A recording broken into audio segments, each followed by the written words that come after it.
वाहिगुरू जी का खालसा वाहिगुरू जी की फतेह। अज दे विषय जिवें आप जी नूं पहले दस्या जा चुकिया है कि साडे कोल दोनों विषय दो लैक्चरां विच होने ने। एक बाबा फरीद जी की बाणी दा सी और एक सिद्ध गोश्त। तुहानूं जिहड़े मैसेज गए सी शायद अज लई सिद्ध गोश्त सी, पर अज बाबा फरीद जी करन जा रहे हैं। साडे भी डॉक्टर गुरशरणजीत सिंह जी गुरु नानक यूनिवर्सिटी तो ये पहले भी साडे कोल आ चुके ने इस कोर्स दे विच। तुहाडे कोल ये डायरैक्टरियां तुहानूं सारिਆਂ ਨੂੰ मिल गई होनियां ने। मैनूं नहीं पता अज क्यों हाज़री थोड़ी घट है। तो ये डायरैक्टरियां अगर तुहाडे कोई जानकार जिन्हें ना आए होण, तुसीं बाहरों लैके उन्होंने ये डायरैक्टरियां जरूर पहुँचा दिओ। इसका मतलब सिर्फ यही सी, असीं इत्थे जिहड़ा मेन सफ़े ते गुरमत कालेज के नाल नाल family of short term Guru Granth साहब, तो एक परिवारक डायरैक्टरी असी बनाने की कोशिश की है। हर कोर्स की अलग डायरैक्टरी है साडे कोल, ताकि साडा इरादा यह है कि किसी भी सूटेबल दिन असी जिन्ने भी कोर्स हो चुके हैं सारे दे सारे कोर्सां के स्टूडेंट्स नूं इकट्ठा एक दिन वड्डे स्टेज ते असी एक कोई ना कोई प्रोग्राम गुरु ग्रंथ साहब नाल संबंधित ही होए, या चाहे वह सैमीनार होए तो अच्छा वैसे एक गैट टूगैदर दी है वो असी बनाने की साडी जिहड़ी है एक इच्छा है। तो बहरहाल मेरा सिर्फ इन्ना है कि ये डायरैक्टरी तुसीं सारिਆਂ तक पहुँचाने में साडी मदद करना। हुण बाबा फरीद जी की बाणी बारे असी गल कर रहे हैं। तो गुरु ग्रंथ साहब दे विच बाबा फरीद जी की बाणी जिहड़ी है वो गुरु साहब ने पंजवें पातशाह ने अंकित की। भावें अरबी और फारसी के बड़े गंभीर विद्वान सन बाबा फरीद जी, पर इन्हों ने अपना संदेश मुख्य रूप में पंजाबी राही देना उचित समझा। और बाबा फरीद की विचारधारा की जिहड़ी गुरमत विचारधारा नाल बहुते नेड़े की सांझ सी, इसलिए गुरु साहब ने गुरु ग्रंथ साहब विच इन्हां दी भी जो है रचना वो दर्ज की। गुरु ग्रंथ साहब विच 4 शब्द ते 112 सलोक ये गुरु ग्रंथ साहब दे बाबा फरीद जी दे हैं। एक एक लाइन एक एक शब्द आम जिंदगी दे नाल संबंधित ने, जीवन जाच सिखाउंदे ने। और बड़ी थावां ते उन्होंने मैं कह लवां कि मिठियां चूंडियां मारनियां और पूरी इंसान नूं जो है जीवन राह वाली गल जिहड़ी है बाबा फरीद की जिन्नी बाणी है तुसीं पढ़ोगे तो उहदे विच तुहानूं ये गल महसूस होएगी। तो मैं डॉक्टर गुरशरणजीत सिंह जी नूं बेनती करांगा कि बाबा फरीद जी की जिहड़ी असीं 2 लैक्चरां विच पूर्ण करनी है वो आप जी। हरयोग गुरमत कॉलेज के समूह विद्यार्थी साहबान, चेयरमैन साहब, गज के फतेह बुलाओ जी। वाहिगुरू जी का खालसा वाहिगुरू जी की फतेह। मैनू तुहाडे विच आके एक बारी फिर हाज़री भरन दा जो मौका मिलिया है, उस लई मैं पहला चेयरमैन साहब का धन्यवाद करदा। अज जिहड़ा असीं विशा लै रहे हाँ बाबा फरीद जी अते उन्हां दी बाणी। तुहानूं पता कि गुरु ग्रंथ साहब दे विच 35 महापुरुषां दी बाणी दर्ज है। पर इन्हां 35 दे विचों 2 महापुरुष इस्लाम नाल संबंधित ने। एक भगत भीखन जी और एक बाबा फरीद जी। बाबा फरीद जी का जिहड़ा घरेलू नाम है वो फरीदुद्दीन मसूद है। फरीदुद्दीन मसूद परंतु गुरु ग्रंथ साहब दे विच जिथे भी उन्हां दा नाम दर्ज किया गया है उत्थे उन्हां नूं शेख फरीद कहा गया। बाबा फरीद नहीं लिखिया, शेख फरीद। शेख का मतलब हुंदा वड्डा, जिवें कबीर का मतलब भी वड्डा हुंदा है, महान। मुसलमानां दे विच जिहड़ा महापुरुष अध्यात्मक तौर पर उच्चा हो जाता उन्होंने शेख कहिंदे। और गुरु अर्जन साहब ने जिथे जिथे भी बाणी दर्ज की है उत्थे उन्हां दा नाम शेख फरीद ही दर्ज किया है।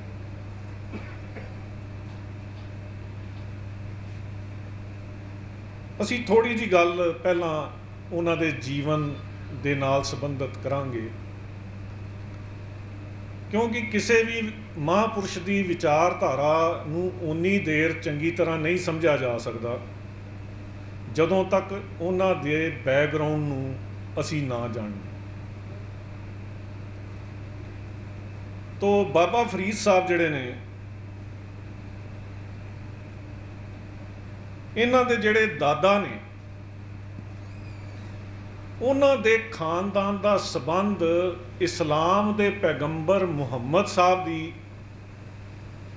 फैमिली के नाल जुड़ता है। और धर्म ग्रंथां दे विच पुराने जिहड़े ग्रंथ ने इस्लाम के उन्हां दे विच बाबा फरीद की कुर्सीनामा लिखा होया है। कुर्सीनामा तुसीं समझदे हो कि पीढ़ियां का जिक्र है।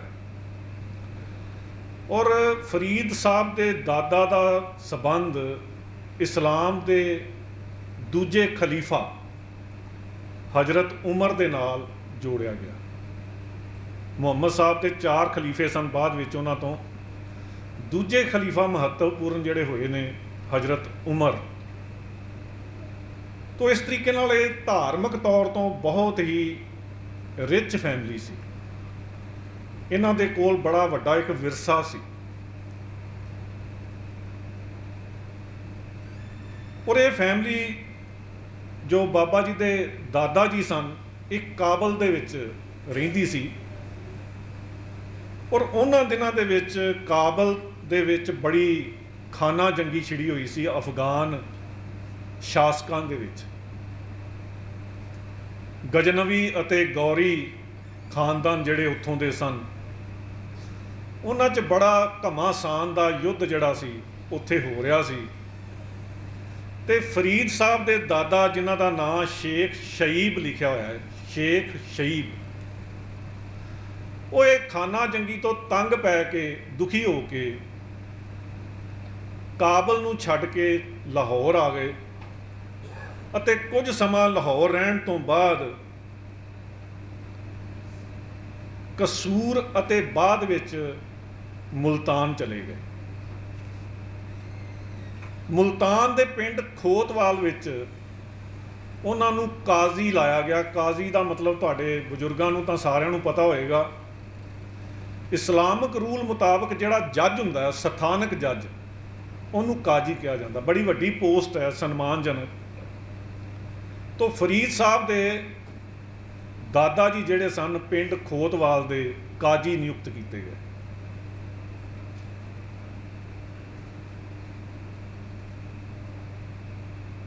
इन्हां दे 3 पुत्तर सन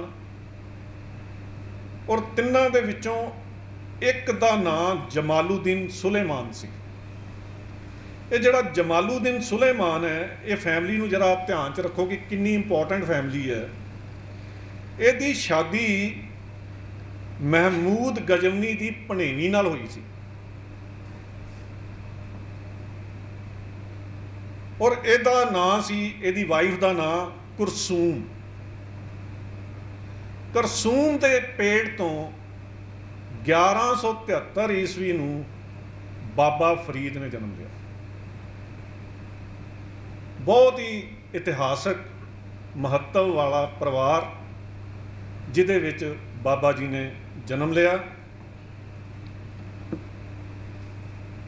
और इन्हां दे पिता दी दादा की मौत तो बाद इन्हां दे पिता नूं खोतवाल का काजी लाया गया, ਜਿਸ ਕਰਕੇ ਫਰੀਦ ਦਾ ਨਾਂ ਪਿੰਡ ਵਿੱਚ ਕਾਜੀ ਬੱਚਾ ਹੋ ਗਿਆ।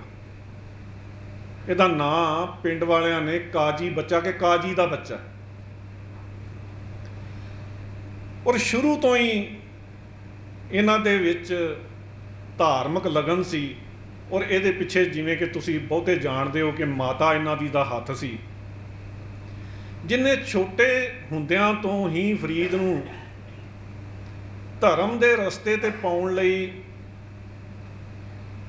ਇਹ ਸਿਖਾਇਆ ਸੀ ਕਿ ਪੁੱਤਰ, ਜੇ ਤੂੰ ਬੰਦਗੀ ਕਰੇਂਗਾ ਨਾ, ਤੇਰੇ ਮੁਸੱਲੇ ਥੱਲੇ ਖੁਦਾ ਸ਼ੱਕਰ ਦੀ ਪੁੜੀ ਰੱਖ ਦੇਵੇਗਾ। ਅੱਜ ਕੱਲ੍ਹ ਦੇ ਬੱਚਿਆਂ ਨੂੰ ਤੇ ਚਾਕਲੇਟ ਪਸੰਦ ਨੇ, ਤਾਂ ਉਦੋਂ ਦੇਸੀ ਚੀਜ਼ਾਂ ਸਨ। ਸ਼ੱਕਰ ਜਿਹੜੇ ਨੇ ਬੱਚੇ ਬਹੁਤ ਲਾਈਕ ਕਰਦੇ ਸਨ। ਤੇ ਫਰੀਦ ਦੀ ਮਾਂ ਨੇ ਕਿਹਾ ਕਿ ਜੇ ਤੂੰ ਬੰਦਗੀ ਕਰੇਂਗਾ, ਤੇਰੇ ਮੁਸੱਲੇ ਥੱਲੇ ਖੁਦਾ ਸ਼ੱਕਰ ਦੀ ਪੁੜੀ ਰੱਖ ਦੇਵੇਗਾ। ਤੇ ਸਾਖੀ ਦੇ ਵਿੱਚ ਇਸ ਤਰ੍ਹਾਂ ਵੀ ਆਇਆ ਕਿ ਇੱਕ ਦਿਨ ਉਹਦੀ ਮਾਤਾ ਸ਼ੱਕਰ ਰੱਖਣਾ ਭੁੱਲ ਗਈ, ਉਹ ਆਪ ਹੀ ਰੱਖ ਦਿੰਦੀ ਸੀ, ਤਾਂ ਕਿ ਬਾਬਾ ਜੀ ਜਿਹੜੇ ਨੇ ਬੰਦਗੀ ਕਰਦੇ ਰਹਿਣ, ਇਸ ਰਸਤੇ ਤੇ ਚੱਲ ਪੈਣ। ਚੰਗੇ ਕੰਮ ਲਈ ਜੇ ਲਾਲਚ ਦੇਣਾ ਪਏ ਤੇ ਕੋਈ ਮਾੜੀ ਗੱਲ ਨਹੀਂ। ਕਿਸੇ ਨੂੰ ਉਤਸ਼ਾਹਤ ਕਰਨਾ ਇਹ ਕੋਈ ਮਾੜੀ ਗੱਲ ਨਹੀਂ।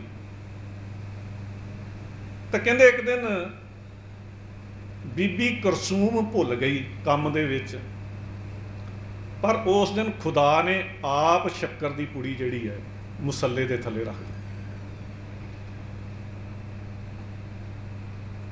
ਜਦੋਂ ਇਹਨਾਂ ਦੀ ਉਮਰ ਕੋਈ 8 ਕੁ ਸਾਲ ਦੀ ਸੀ, ਤਾਂ ਕਹਿੰਦੇ ਨੇ ਕਿ ਇਸ ਪਿੰਡ ਦੇ ਵਿੱਚ ਇੱਕ ਬੜਾ ਹੀ ਪਹੁੰਚਿਆ ਹੋਇਆ ਫਕੀਰ, ਜਿਹਦਾ ਨਾਂ ਸ਼ੇਖ ਜਲਾਲੂਦੀਨ ਤਬਰੇਜ਼ੀ ਸੀ। ਸ਼ੇਖ ਜਲਾਲੂਦੀਨ ਤਬਰੇਜ਼ੀ ਉਹ ਆਇਆ, ਔਰ ਉਹਨੇ ਪਿੰਡ ਵਾਲਿਆਂ ਕੋਲੋਂ ਪੁੱਛਿਆ ਕਿ ਕੀ ਤੁਹਾਡੇ ਪਿੰਡ ਵਿੱਚ ਕੋਈ ਪਹੁੰਚਿਆ ਹੋਇਆ ਫਕੀਰ ਹੈ?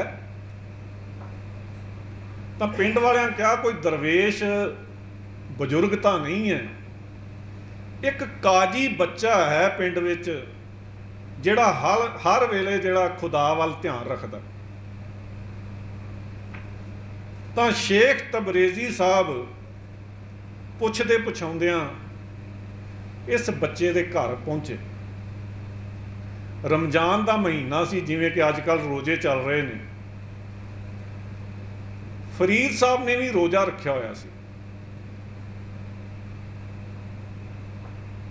ਤਬਰੇਜ਼ੀ ਸਾਹਿਬ ਨੇ ਇੱਕ ਅਨਾਰ ਜਿਹੜਾ ਕਿ ਅੱਧਾ ਕੱਟਿਆ ਹੋਇਆ ਸੀ, ਉਹ ਆਪਣੇ ਥੈਲੇ ਵਿੱਚੋਂ ਕੱਢ ਕੇ, ਜਿਵੇਂ ਪ੍ਰਸ਼ਾਦ ਦਿੰਦੇ ਨੇ ਫਕੀਰ ਲੋਕ, ਉਹ ਕਾਜੀ ਬੱਚੇ ਨੂੰ ਦੇਣਾ ਚਾਹਿਆ। ਪਰ ਕਾਜੀ ਬੱਚੇ ਨੇ ਉਹ ਅਨਾਰ ਲੈਣ ਤੋਂ ਇਸ ਕਰਕੇ ਇਨਕਾਰ ਕਰ ਦਿੱਤਾ ਕਿਉਂਕਿ ਰੋਜ਼ੇ ਚੱਲ ਰਹੇ ਨੇ।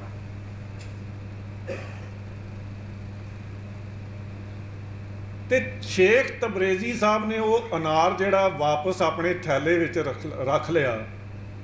ਤੇ ਜਦੋਂ ਵਾਪਸ ਰੱਖ ਰਹੇ ਸੀ, ਕੱਟੇ ਹੋਏ ਅਨਾਰ ਦਾ ਇੱਕ ਦਾਣਾ ਭੁੰਜੇ ਥੱਲੇ ਡਿੱਗ ਪਿਆ। ਫਰੀਦ ਸਾਹਿਬ ਦੀ ਨਜ਼ਰ ਉਸ ਦਾਣੇ ਤੇ ਰਹੀ। ਜਦੋਂ ਤਬਰੇਜ਼ੀ ਸਾਹਿਬ ਚਲੇ ਗਏ ਤੇ ਫਰੀਦ ਦੇ ਮਨ ਵਿੱਚ ਆਇਆ ਕਿ ਇਹ ਆਲਮ ਫਕੀਰ ਸੀ, ਦਰਵੇਸ਼ ਸੀ,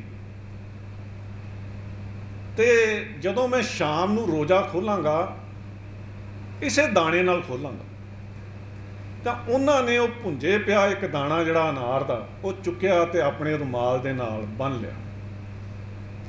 ਤੇ ਸ਼ਾਮ ਨੂੰ ਉਸ ਅਨਾਰ ਦੇ ਦਾਣੇ ਨਾਲ ਰੋਜ਼ਾ ਖੋਲ੍ਹਿਆ।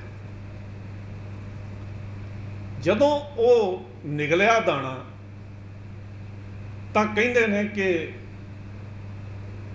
ਕਾਜੀ ਬੱਚੇ ਦੇ ਮਨ ਅੰਦਰ ਰੂਹਾਨੀਅਤ ਦਾ ਮਾਨੋ ਇੰਨਾ ਪ੍ਰਕਾਸ਼ ਹੋ ਗਿਆ ਕਿ ਸੈਂਕੜੇ ਹਜ਼ਾਰਾਂ ਸੂਰਜ ਜਿਵੇਂ ਚਮਕ ਪਏ ਹੋਣ। ਇੱਕਦਮ ਉਹਨੂੰ ਅਧਿਆਤਮ ਦਾ ਜਿਹੜਾ ਰਸਤਾ ਸੀ, ਬੁਝਾਰਤ ਬਣਿਆ ਹੋਇਆ, ਉਹ ਸਾਰਾ ਰੋਸ਼ਨ ਹੋ ਗਿਆ।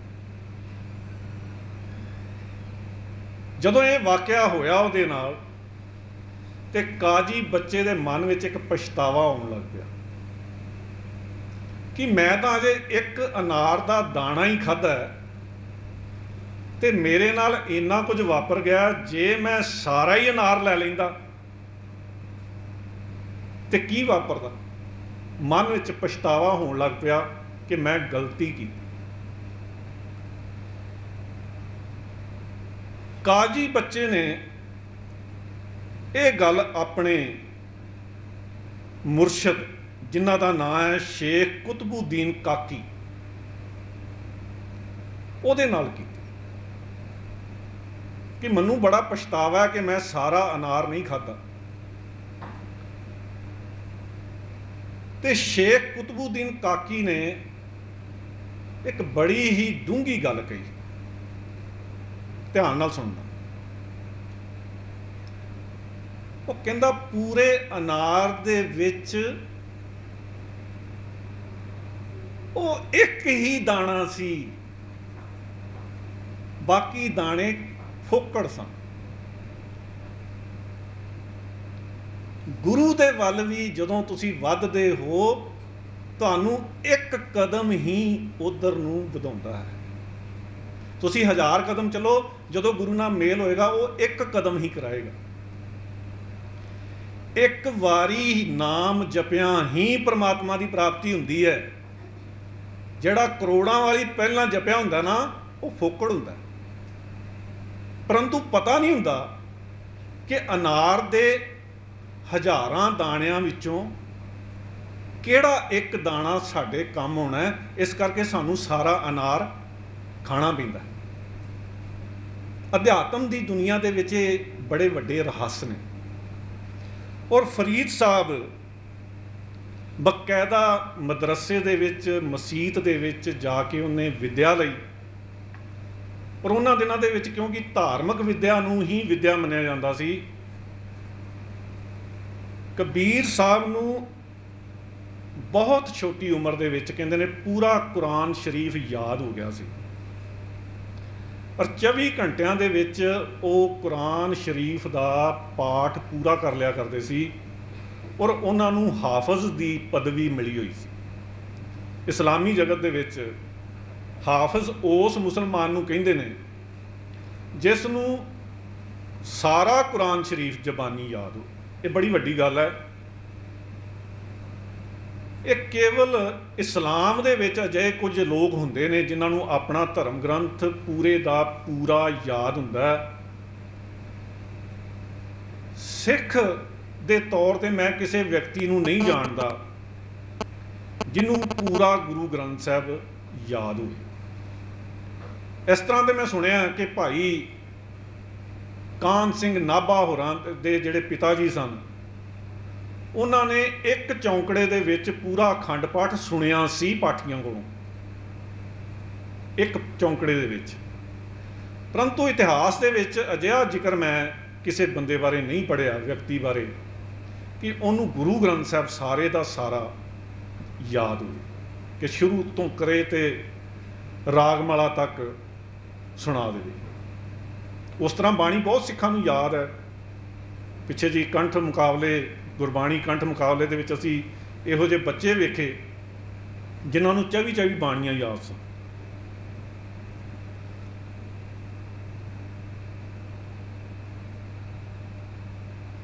ਬਾਬਾ ਫਰੀਦ ਸਾਹਿਬ ਦਾ ਜੀਵਨ ਜਿਹੜਾ ਹੈ ਉਹਦੇ ਵਿੱਚ ਇਸ ਗੱਲ ਦਾ ਵੀ ਜ਼ਿਕਰ ਆਉਂਦਾ ਕਿ ਉਹ ਗ੍ਰਸਤੀ ਸਨ। ਔਰ ਉਹਨਾਂ ਦੇ 5 ਪੁੱਤਰ ਅਤੇ 3 ਧੀਆਂ ਵੀ ਹੋਈਆਂ। ਸਭ ਤੋਂ ਵੱਡੀ ਗੱਲ ਜਿਹੜੀ ਉਹਨਾਂ ਦੇ ਨਾਲ ਜੁੜੀ ਹੋਈ ਹੈ, ਕੁਤਬੁਦੀਨ ਬਖਤਿਆਰ ਕਾਕੀ ਮੁਈਨੂਦੀਨ ਚਿਸ਼ਤੀ ਦੇ ਸ਼ਾਗਿਰਦ ਸਨ। ਮੁਈਨੂਦੀਨ ਚਿਸ਼ਤੀ ਬੜਾ ਵੱਡਾ ਨਾਂ ਹੈ ਇਸਲਾਮਿਕ ਜਗਤ ਦੇ ਵਿੱਚ। ਔਰ ਬਖਤਿਆਰ ਕਾਕੀ ਨੇ ਫਰੀਦ ਨੂੰ ਆਪਣਾ ਜਾਨਸ਼ੀਨ ਦਿੱਲੀ ਦੇ ਵਿੱਚ ਹੀ ਥਾਪਿਆ। ਔਰ ਫਰੀਦ ਸਾਹਿਬ ਦੇ ਜਾਨਸ਼ੀਨ ਅੱਗੋਂ ਜਿਹੜੇ ਹੋਏ ਨੇ ਨਿਜ਼ਾਮੂਦੀਨ ਔਲੀਆ। जिन्हां दी इत्थे दरगाह है, बड़ी मानता है, वो फरीद साहब दे शागिर्द सन, चेले सन। तो इस तरीके नाल इन्हां दा संबंध चिश्ती सिलसिले दे नाल जुड़दा है। चिश्ती सिलसिला सूफियां दा एक बड़ा महत्वपूर्ण फिरका है। सूफियां दे 12 सिलसिले ने। पहला शब्द सूफी नूं ही समझ लईए। सूफी वो साधक हुंदे ने जिन्हां ने सूफ दा कपड़ा पाया हुंदा सी। सूफ एक उन्नी कपड़ा हुंदा सी, सादा।